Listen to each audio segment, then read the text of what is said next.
18 दिन युद्ध चला। भीष्म पितामह 11वें दिन धराशायी हो गया।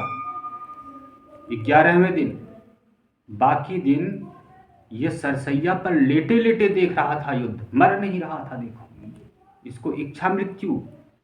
ऐसे ही हमारा भ्रम है, यानी जब मैं साधना करता हूँ,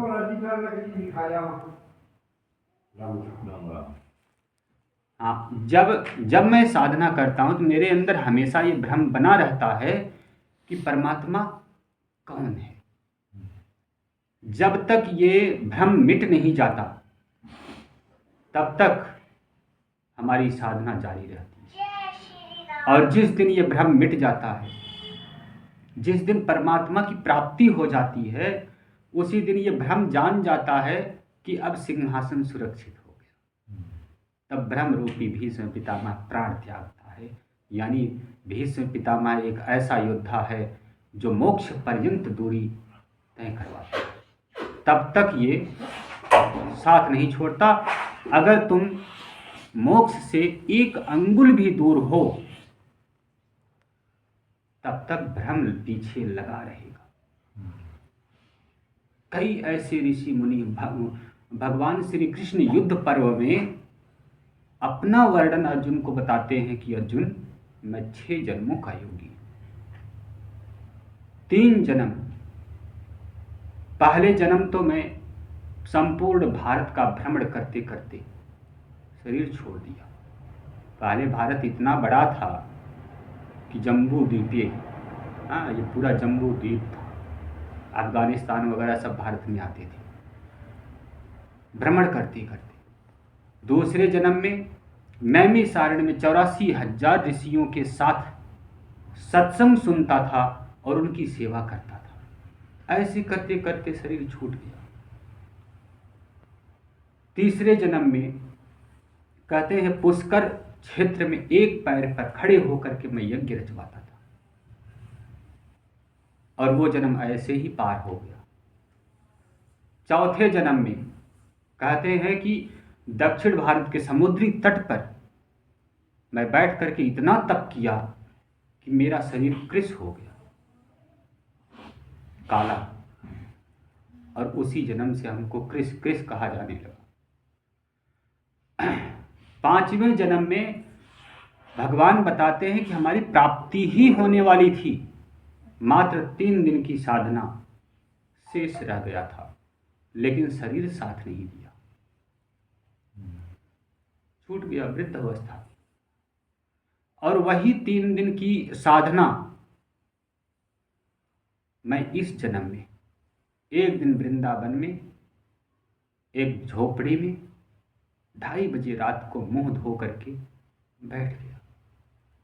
3 दिन उठा ही नहीं, और वही मेरे स्वरूप की प्राप्ति हो गई। बचपन में ही स्वरूप की प्राप्ति होने के नाते लोग हमको भगवान मानने लगे, जबकि मैं योगी हूं। तो यत्र योगेश्वरो कृष्ण तत्र पार्थो धनुर्धर, यानी वेदव्यास जी ने कभी भगवान को भगवान नहीं कहा, योगी कहा। तो कृष्ण एक योगी थे, उन्होंने अपने योग का विस्तार भी बताया। इसलिए कोई भी भगवान बिना योग किए भगवान नहीं हो सकता।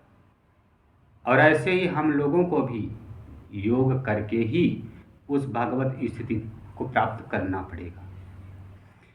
तो भ्रम ही भीष्म पितामह। अब यही एक तरफ आसुरी प्रवृत्ति है, काम क्रोध लोभ मोह मद मत्सर इत्यादि, और एक तरफ दैवी प्रवृत्ति है। इन्हीं आसुरी और दैवी प्रवृत्तियों का युद्ध एक साधक अपने अंतःकरण में देखता है, वो भी साधना के अंतराल में। अब वो हर साधक की रहनी अलग अलग होती है। जैसे भगवान कृष्ण बताए अपने 6 जन्मों का विस्तार, ऐसे ही हर योगी जन्म पर जन्म ले रहा है, और तब तक वो जन्म लेता रहेगा जब तक मोक्ष पर्यंत दूरी हासिल नहीं कर लेता। ऐसे ही महात्मा बुद्ध अपने 10 जन्मों का वृत्तांत बताते हैं। और भगवान महावीर 101 जन्म का वृत्तांत बताते हैं। 101 कहते हैं कि एक बार मेरे गुरु जी ने आवाज लगाया, महावीर की वाणी, और मैं उठ करके कुटिया से चल भी पड़ा। रास्ते में लघु शंका आ गया, मैं लघु शंका करके और फिर चला। तो गुरु जी ने पूछा कितनी देर कैसे हुई। तो महावीर जी ने बताया कि गुरुदेव लघु शंका आ गया था। बोले जा, अब तू जो आज तुझको मिलना था वो 100 जन्म के बाद मिलेगा। जो आज मिलना था वो 100 जन्म के बाद मिलेगा। इस तरह महावीर का 101 जन्म लग गया मोक्ष पर्यंत दूरी तय करने। तो आप ये मत समझो कि हाँ, ये मैं कह सकता हूँ कि इस तरह का अध्यात्म अर्थ अन्य कथावाचकों के पास नहीं। वो तो पुस्तक की रटी रटाई बात ही आपको सुना देते, लेकिन जो आप्त महापुरुषों के शरण में रहा है और उनके अंतःकरण के, उनके साधना के अंतराल में होने वाले भावों को सुना है, वो हर शास्त्र का अर्थ साधना परक लगाता है कि ये कोई घटना नहीं, ये हमारे ही हृदय में अनवरत होने वाली घटना। जैसे जब गीता आपको स्पष्ट कह दी कि इदं शरीरं कौन्तेय क्षेत्रामृति भिधीयते, कि हे कौन्तेय, यह शरीर ही वो क्षेत्र है जिसमें इतना बड़ा संग्राम हुआ, फिर आप बाहर क्यों ढूंढ रहे हो? भगवान खुद कह दिए कि ये शरीर ही वो क्षेत्र है जहां पर ये महाभारत युद्ध हो रहा है, तो आप बाहर क्यों दौड़ रहे हो? अंतर्मुखी हो जाओ, तो सब कुछ, सारे अर्थों का जवाब मिल जाएगा। अब जैसे रामायण में है एक आख्यान कि बंदरों ने मिल करके पुल बना दिया। वो बंदर कौन है? ब्रह्म विद्या। ब्रह्म विद्या ही वो बंदर हैं, और पत्थर आपकी श्वास है। हर श्वास पर कहा गया, जिस श्वास पर आप नाम अंकित कर दोगे वो न खुद डूबेगा न तुमको डुबाएगा। है कि नहीं है ऐसा? तो वो जो न डूबने वाले पत्थर थे वो हमारी आने जाने वाली सांस है, और इस पर गुरु का दिया हुआ जब मंत्र अंकित कर दिया जाता है तो वो श्वास खुद तर जाता है और तुमको भी तार देता है। ऐसे आप संसार रूपी समुद्र पर पुल बनाने में सक्षम हो, जिस पे चल करके आप पार हो सकते हो। आप इन शास्त्रों को इस प्रकार क्यों नहीं समझते? क्यों इसको कहानी और घटना में ले जाते हो? कहा गया है कि इतिहास 3 विश्व युद्ध हुए अपने देश में, और अगर ये रामायण महाभारत इतिहास होता तो इन इतिहासों को कौन पढ़ता? हमारे विश्व युद्ध जो हुए इसमें न जाने कितने योद्धा मरे, उसको कोई नहीं पढ़ता। क्यों नहीं पढ़ता? क्योंकि ये अपना शास्त्र इतिहास नहीं है, ये हृदय में होने वाली घटना का रूपक है।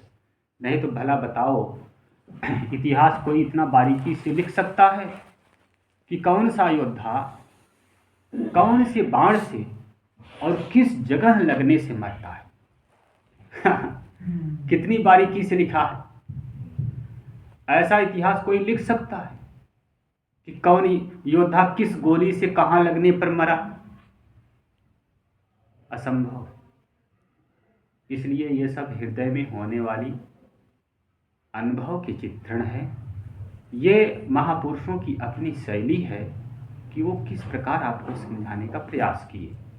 जैसे कुंभकर्ण, क्रोध ही कुंभकर्ण है, अब कुंभकर्ण का वर्णन उसमें ऐसा दिखाए है कि वो एक पैर यहाँ रखता है तो दूसरा गोलू वाला में रखता है, तीसरा पीली बंगा में रखेगा।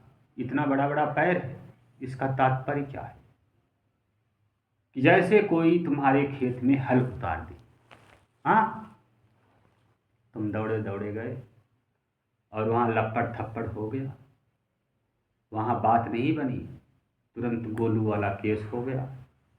अब दूसरा पग वहाँ पहुँच गया, हाँ, और ऐसे ही तीसरा हनुमानगढ़ पहुँच जाएगा। ये क्रोध के पग हैं। तो लड़ाई में भी कुंभकर्ण के ऐसे ही पग दिखा दिए गए। अब तुमको अच्छी तरह समझ में आ जाएगा कि अगर हमारे अंदर क्रोध है तो उसमें इतनी ताकत है जितना कुंभकर्ण में था। कहते हैं कि कुंभकर्ण जब रोष में आ जाता था तो वो दुश्मन की सेना को नहीं पाता था तो अपने ही सेनाओं को चबा जाता। भला ऐसा कौन सा योद्धा हो सकता है जो अपने ही योद्धा को खा जाए? पर ऐसा होता है। जैसे कप, चाय के कप में घर वाली चीनी की जगह नमक पटक के लाई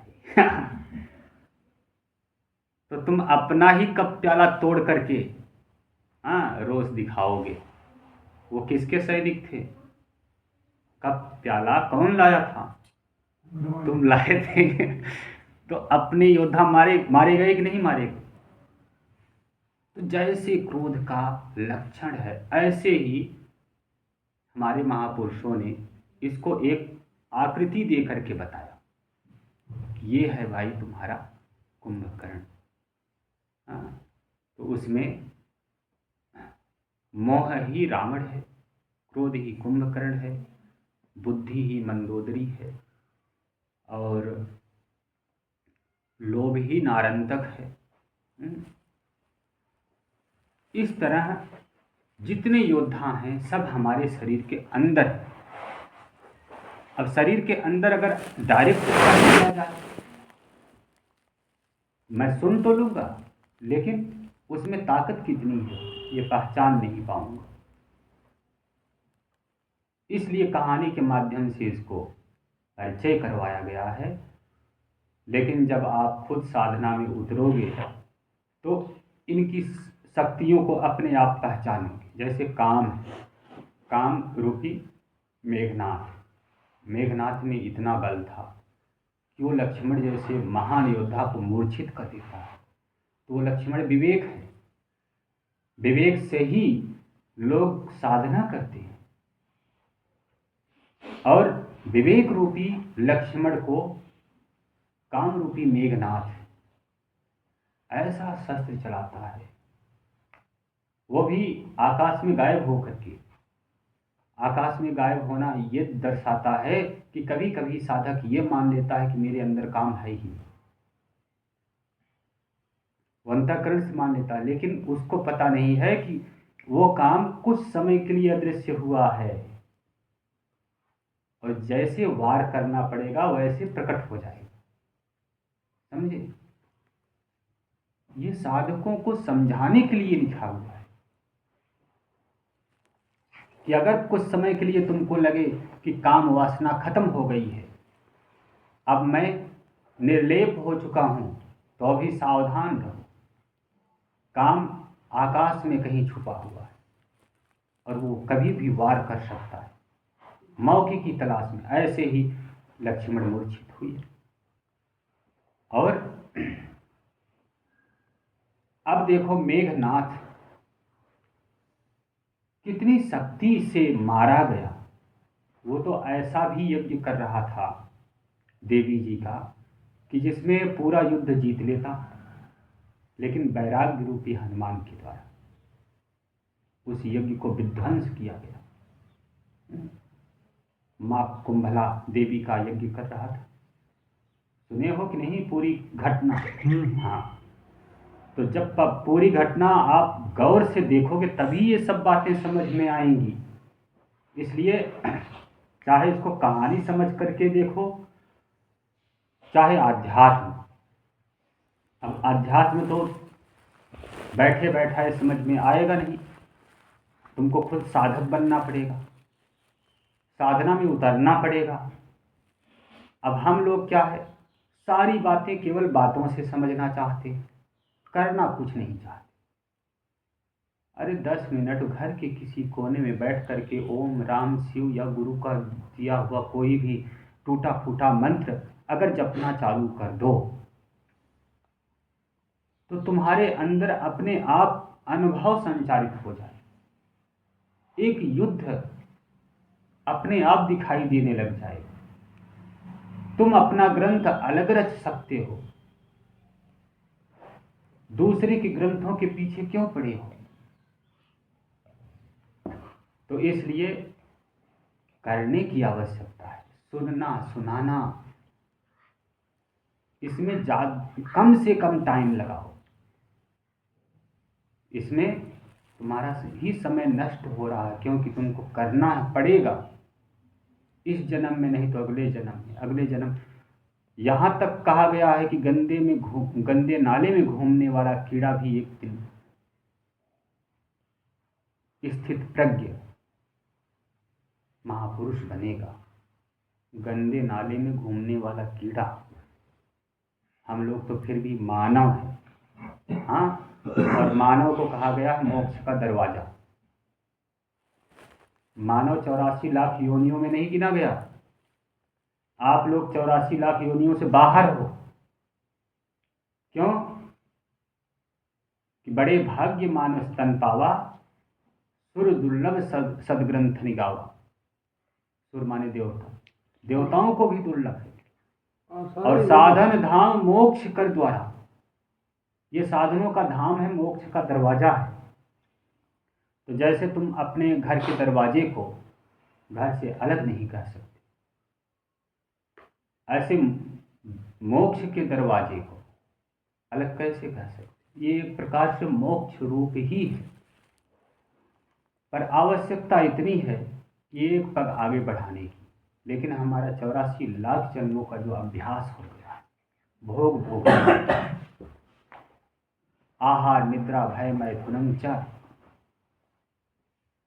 खाना पीना सोना और भयभीत होकर के मरना, ये 84 लाख योनियों से हम लोग करते आ रहे हैं। अब इतना बड़ा अभ्यास एक झटके में कैसे टूटा? तो धोखा हो जाता है। बार बार मैं पीछे ही देखता रहता हूं, आगे बढ़ने का मन में आता ही नहीं। ये तो जन्म जन्म मुनि जतन कराई। जब जन्म जन्मांतरों का पुण्य काम करने लगता है, तब कहीं तुमको भगवान की याद आती है, संतों से नेह होता है।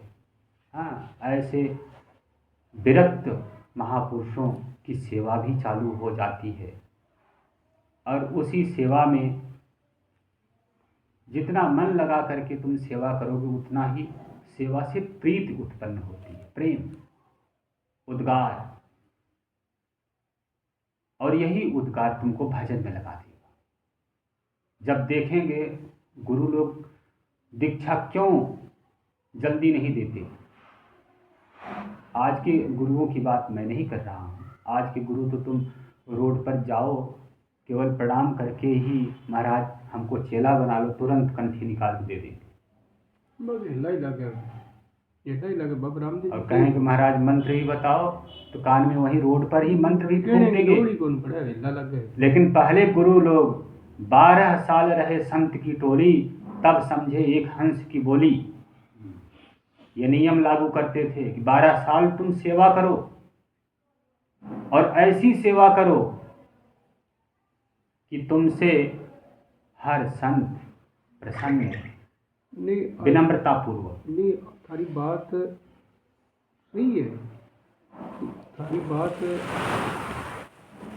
100% सही है, पर जिया मैं प्रश्न करियो नहीं बिंगो, जिया मानना ठीक है। तो तुम्हारे सारे प्रश्नों का उत्तर इसमें था। नहीं, देखो एक पहला मैं 2 मिनट मारी सुनो भी बात तो बाबा तुलसीदास जी ले लो कोई महापुरुषा एक तो विवेक हो जिया बात गया तो ठीक है जिया बा 12 फेरी ने अंदर अंदर लिए है भाई ए तेरे अंदर ही है भी काम भी न कह क्रोध भी न कह मद भी न कह लोभ भी न कह फलानी चीज भी न कह भी 12 ना तो अंदर हो पर कदी तो आ बात तो साची कदी कुंभकर्ण हो रावण भी हो भैया यहाँ नकल तो को नहीं ये ठीक तो कोई बात तो साच है कि कभी रावण हो कुंभकर्ण भी हो मेघनाथ भी हो हाँ जय श्री राम। ये बात हरी बात साच है और देखो मैं तो कहा गया है धड़ नहीं धरती का इतो एक ही जो मैं अब जी आपा तो सामने बैठिया अब कथा करे जना कथा बात ने प्रश्न कौन कर सका प्रश्न कौन कर सका भाई वह यहाँ बतावे भाई जब पार्वती ने यहाँ भगवान शिव जी कथा सुनाने लग गया तो वहाँ क्या ताली बजा के जानवर ही उड़ा दिया। अब वो तोता जो अंडे मान ले बा जिया कोई कथा सुनी बाद में जिया मन वह वो मान ले बीबी ने मारने पड़िया जना वेद व्यास जी के जिया घर शिव कह वह जिया शरीर में प्रवेश कर गया जना भी सागत गया भी अमर हो गया सागे 12 साल के और जिया गर्भ के मारे यार इंगी राइस पूछा में भी आ बात यहाँ की किया है या कथा में कुछ कई पर्सन ऐसा जिया राजा परिषद ने जिया मान लो 7 दिन में ज्ञान करवा दियो भी वो सुख के ज्ञान हो कि 7 दिन बाद में शरीर की मुक्त होगी सर्प तो शरीर के आगे डंक मारियो पर 7 दिन में जिया मुक्त करवा दी तो वो सुख के ज्ञान हो। देखो इसमें क्या है कि धुंधकारी ने पहले कथा सुना था और सुनाने वाले गोकर्ण थे। हाँ गोकर्ण समझे। तो गोकर्ण अपने ही प्रेत हुए भाई को 7 दिन कथा सुनाए उसको उद्धार के लिए और ये उपदेश भगवान सूर्य ने गोकर्ण को किया था कि अगर तुम अपने भाई धुंधकारी को तारना चाहते हो तो इसको भागवत सप्ताह सुनाओ। तो गोकर्ण सुनाए तो वहाँ पर 7 गांठ की बांस गाड़ा गया और उसमें धुंधकारी को बुलाकर प्रविष्ट करवाया गया कि आप इसमें आओ बैठो। और जैसे जैसे एक दिन की कथा पूरी होती थी तो एक गांठ तड़क जाता था यानी वो दूसरे गांठ में प्रविष्ट हो जाता था। तो 7वें दिन 7वीं गांठ जब तड़की तो एक सुंदर सा विमान आया। हालांकि वो कथा बहुत सारे लोग सुन रहे थे लेकिन वो विमान केवल धुंधकारी के लिए आया और धुंधकारी देव स्वरूप बन करके पीतांबर ओढ़े और मुस्कुराते हुए उस विमान में आरूढ़ हो गया और देखते ही देखते विमान आकाश में उड़ने लगा, स्वर्ग की तरफ रवाना हो। तो आप जैसे लोग वहाँ बैठे थे प्रश्नकर्ता वो खड़े हुए कि महाराज आपकी कथा से केवल एक जीव के लिए ही विमान क्यों आया? सुन तो हम सभी लोग रहे, समझे, हमारे लिए विमान क्यों नहीं आया? सुखदेव मुनि ने वो गोकर्ण जी ने कहा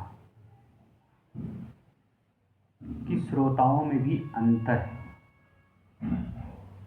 भेद है। जो दुख धुंधकारी को था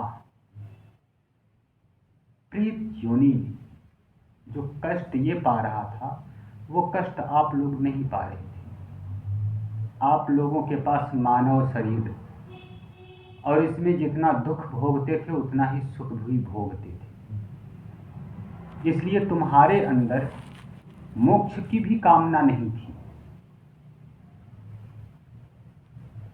और जो बिना दुख के भगवत भक्ति महसूस, बिना दुख महसूस किए भगवत भक्ति कर रहा है उसकी भक्ति कितना रंग लाएगी।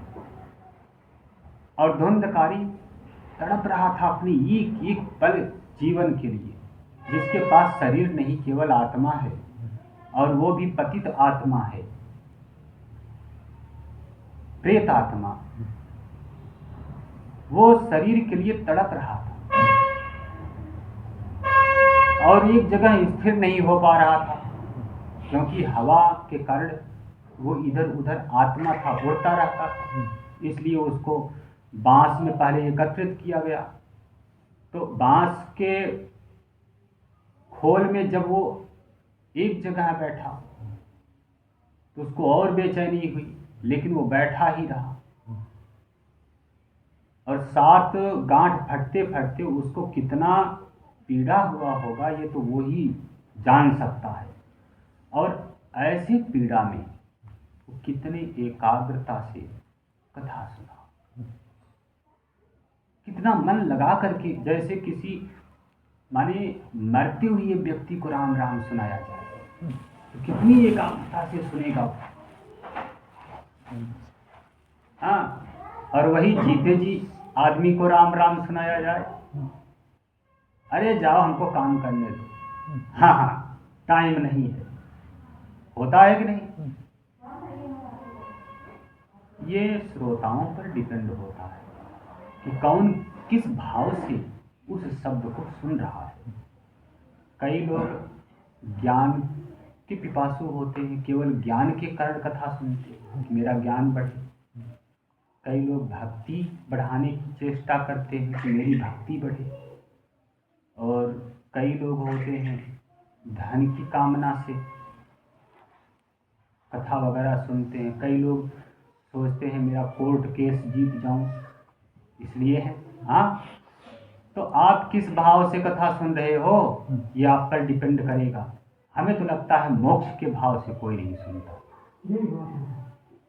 मोक्ष की भाव से अगर कह दिया जाए कि तुम कथा सुनो ध्यान से और मोक्ष का भाव रखो, 7वें दिन तुम्हारे लिए विमान आएगा और तुम चले जाओगे, तुरंत तुमको अपने बाल बच्चों नाती पोतों का ध्यान आने लगे।